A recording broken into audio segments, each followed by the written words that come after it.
Yay! Another SDR video. I'm sure you're about as excited in watching this as I am in making it. There's a reason I've been focusing more on the fun videos on my other channel like this, rather than these local government topics.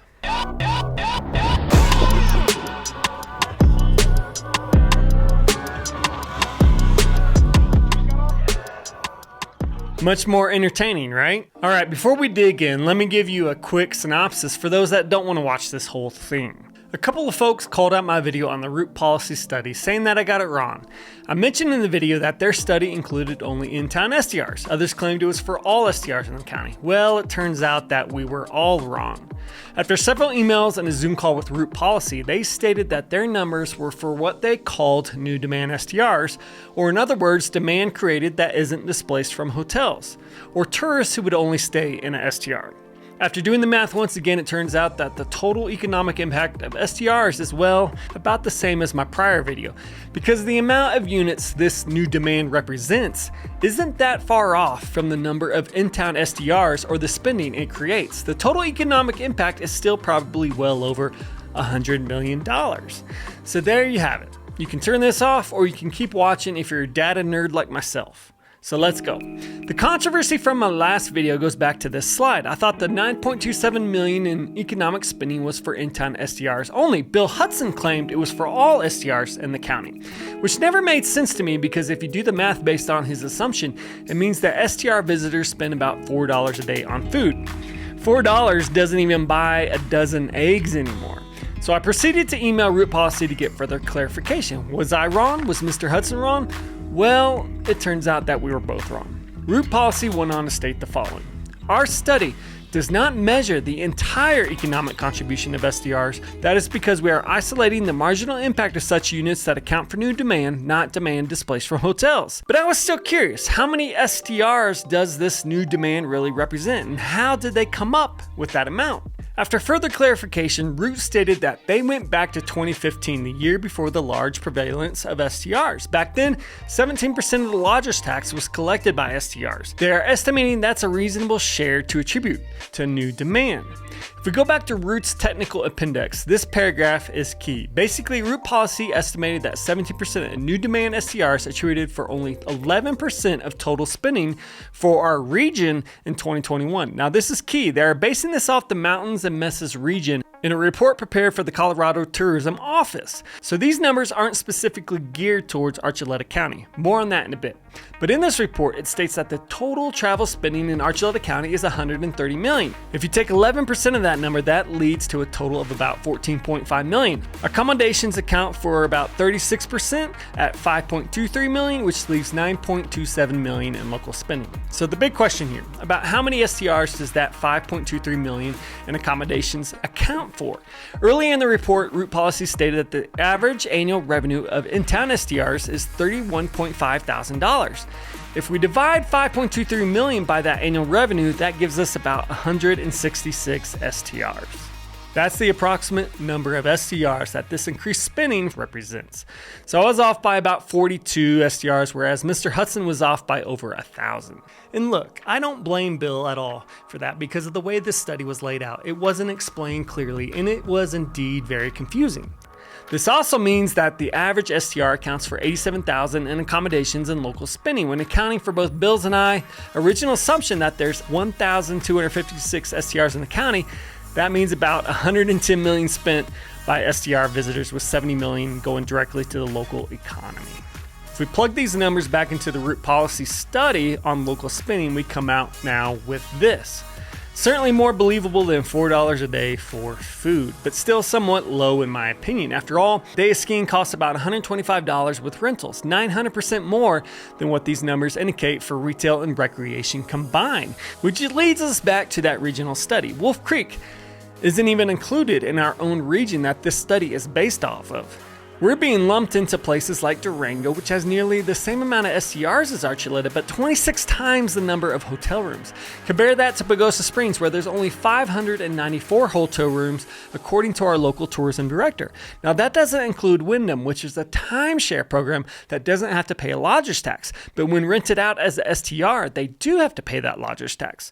Depending on how you want to personally classify Wyndham, that could add 475 units to the hotel side here. Now, compare that to the regional study Root based their numbers on, where only 28% of units are STRs. To take this even further, I have access to AirDNA data on the subscriber side. I downloaded their 2021 revenue numbers for STR accommodations, the year in which this study was based off of. And total accommodation revenue, according to AirDNA, came out to nearly $37 million. Now compare that to the lodger's tax collections from the town and the county. The lodger's tax in town is 4.9%, and the county it's 2%. When combined, this indicates total accommodation revenue of $47 million, of which STRs are responsible for 79%, clearly way more than the 28% indicated from our region.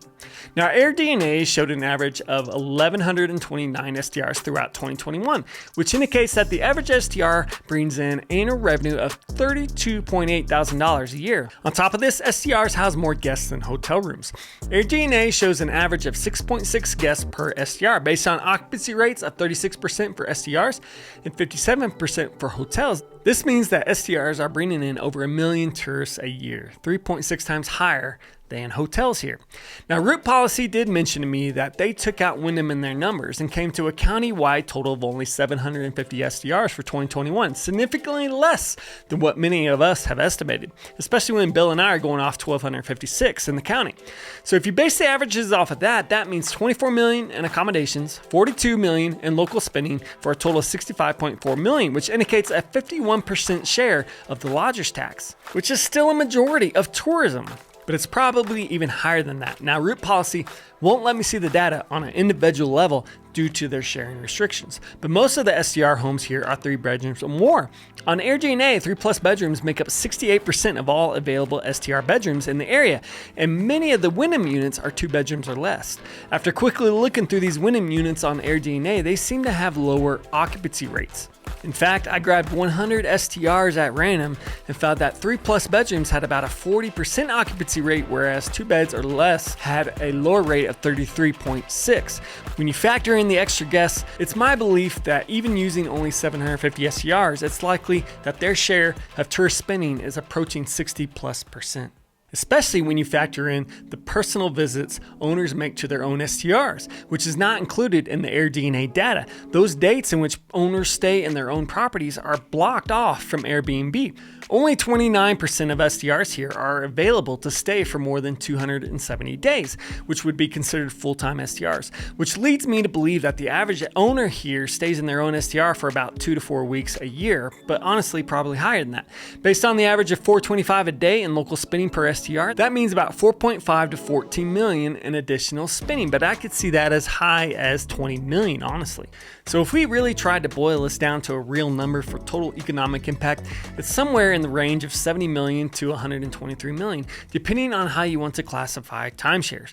One last point before we end this. Jobs are also a big point of contention. Bill Hudson claimed that only 175 jobs are created from STRs, but based on the data we now know, it's much higher than that, but probably smaller than my original estimate. In the regional report that Root Policy used, it indicated 960 jobs were created from 130 million in travel spending. Based off the numbers we just went through, that means 518 to 908 jobs created by STRs. I do question this though. I think it's low. In Root's report, they indicated only 0.6 new construction jobs from new demand STRs. That means about 2.7 construction jobs to take care of over 750 STRs. Not only that, approximately 133 new homes are built in Archuleta County every year, and I'd reckon that a significant number of those who are buying these homes fell in love with Pagosa while staying in an STR, like me. If we take that 17% number from earlier in the video, that means approximately 23 homes here are built as a result from new demand STR stays. At a median price of $680,000 in 2023, that's an additional $15.6 million being spent in our local economy. And it certainly takes more than 2.7 construction jobs to build 23 homes.